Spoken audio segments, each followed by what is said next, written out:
عليكم ورحمة الله وبركاته. ازيكم يا شباب؟ عاملين ايه؟ الأخبار؟ معاكم محمد فهمي من قناة فهميزيو 14. القناة هتبقى محتواها خاص بنادي الزمالك ونادي برشلونة ونادي أرسنال، وكمان هنتكلم على الفانتزي بريمير ليج. الزمالك طبعا وبرشلونة وأرسنال هتبقى بنتكلم على تحليل الماتشات وايه اللي حصل في الماتشات.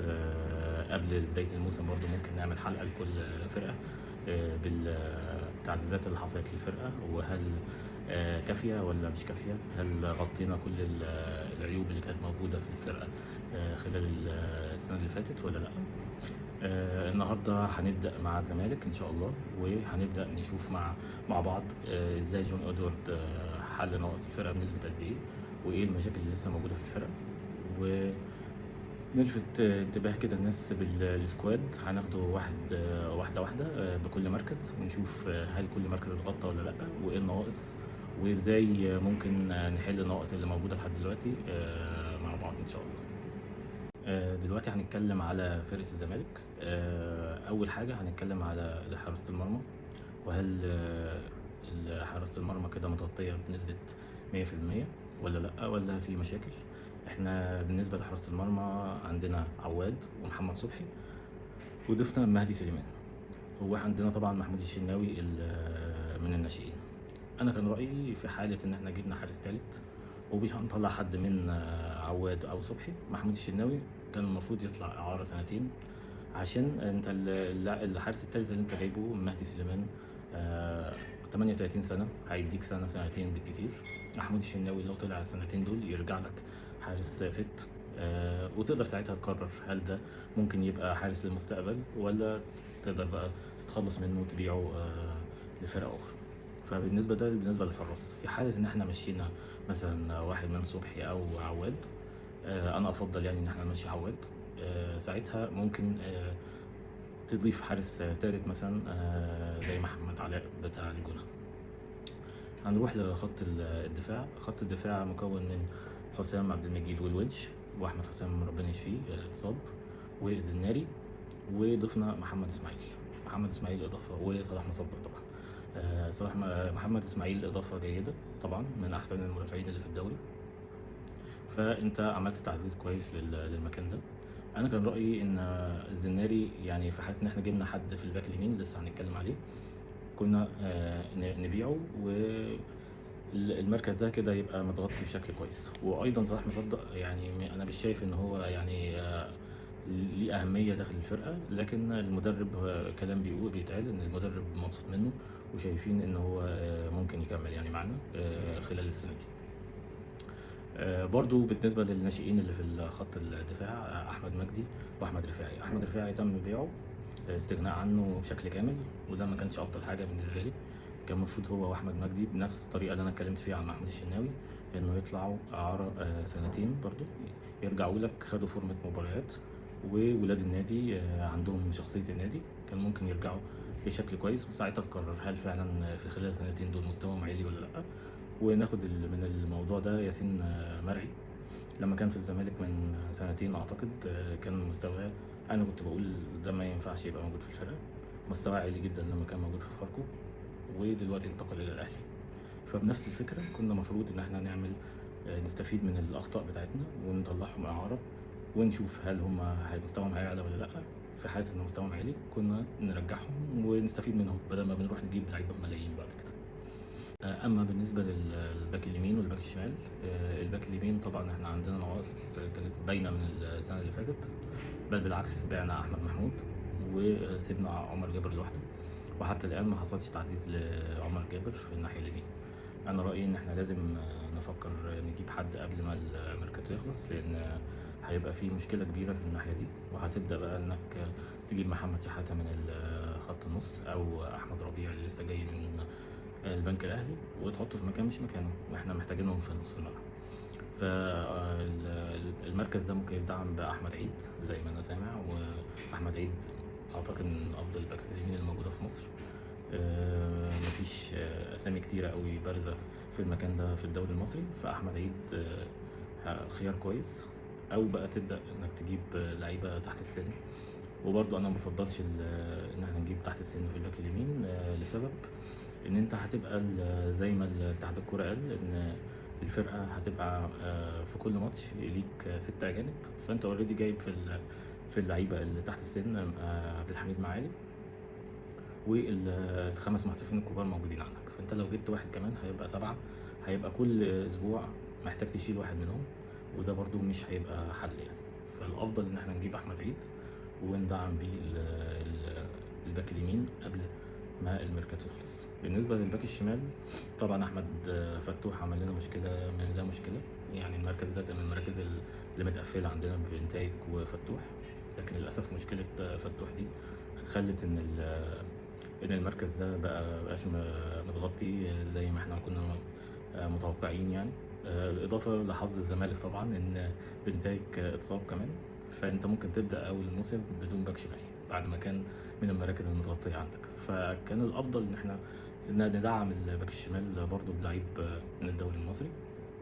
وأنا كنت رأيي إن احنا ممكن ندعمه بفوزي الحناوي من الحرس أو يحيى زكريا من غزل المحلة على الترتيب، يعني فوزي الحناوي الأول وبعد كده يحيى زكريا، واحد منهم كان ممكن يبقى إضافة كويسة للناحية دي، بحيث إن أنت رجعت فتوح تمام ممكن تستعين بيه في نص الملعب برضو في المركز 8 مكان أو يبقى برضو تعزيز مع فتوح وبنتايج في حالة الإصابات وكده زي ما احنا شايفين دلوقتي. ده بالنسبة للباكين. هنروح لمركز 6. مركز 6 أنت كان عندك دونجا فقط لوحده، ومحمد شحاتة بيلعب 6 و8، بس أنا بالنسبة لي هو أفضل في رقم 8. فرقم 6 كانش عندك غير دونجا. دلوقتي أنت أضفت له أحمد ربيع رقم 6 ممتاز من بنك الأهلي، لكن المركز ده أنا رأيي إن محتاج واحد كمان، يا ريت لو نقدر نخلص حامد حمدان من بتروجيت. للأسف هم متعنتين في الصفقة، في حالة إن التعنت ده فضل موجود في عندك خيار طارق حامد.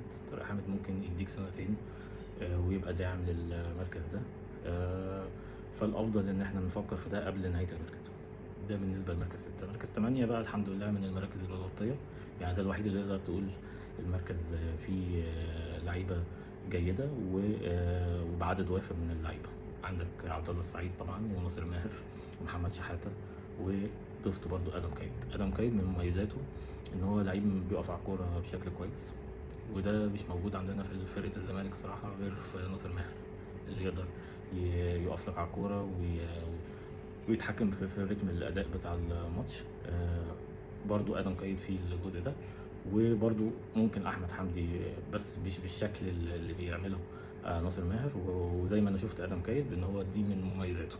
آدم كايد برضو فيه ميزة إن هو لعيب جوكر، ممكن يفيدك غير في مركز 8، يفيدك في الجناح اليمين والجناح الشمال، طبعا مش بنفس المستوى لكن برضو يبقى لعيب جوكر. لو رحنا بقى للجزء الأمامي، عندك الوينج اليمين طبعا ده اللي هو أكبر مشكلة دلوقتي موجودة في الفرقة، إن أنت ما دعمتش فيه غير بعد الحميد معالي لعيب تحت السن.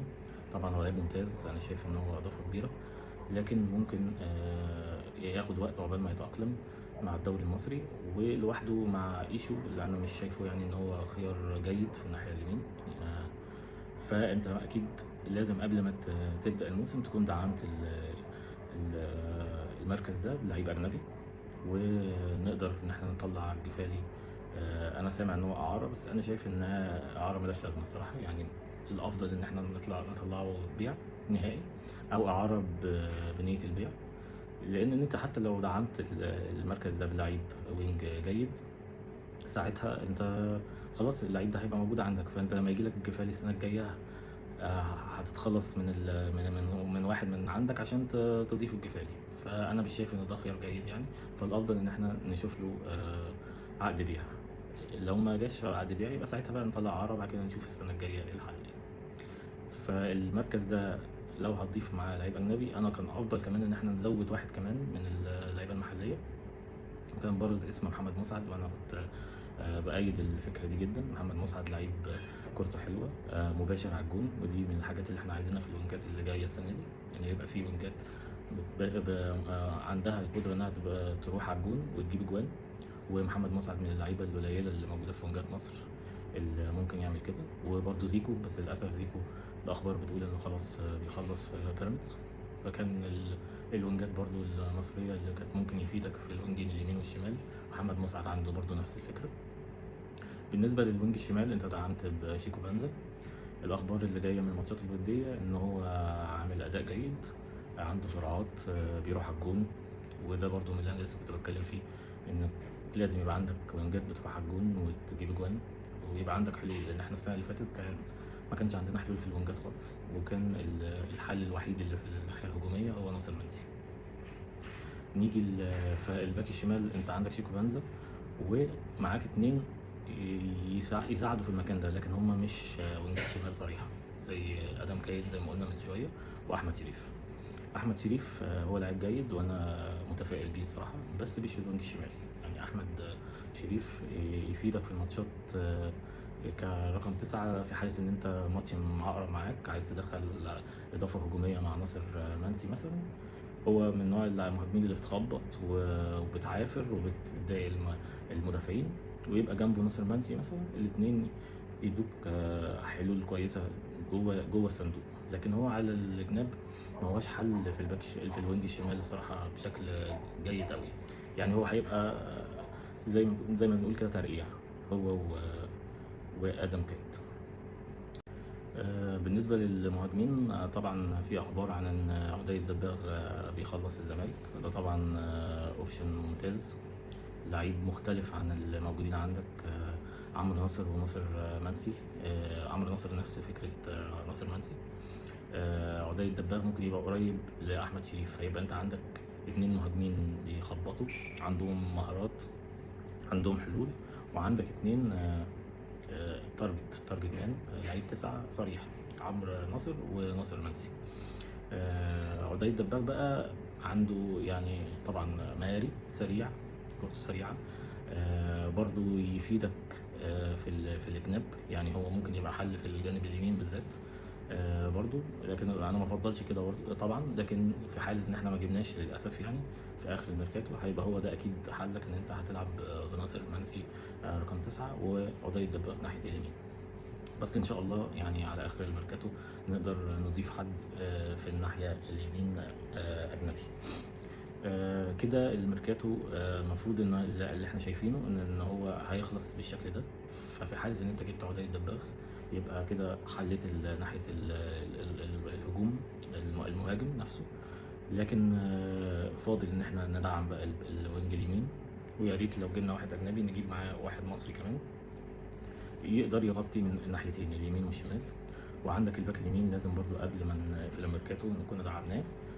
وبالنسبة لي كمان رقم 6 والباك الشمال لازم يبقى فيه اتنين لعيبة، واحد هنا واحد هنا، واحنا قلنا الأسماء مع بعض. فده التحليل الكامل للميركاتو بتاع الزمالك. فاضل بقى التخوفي اللي جاي لي من الأخبار بتاعة المعسكر، الماتشات الودية.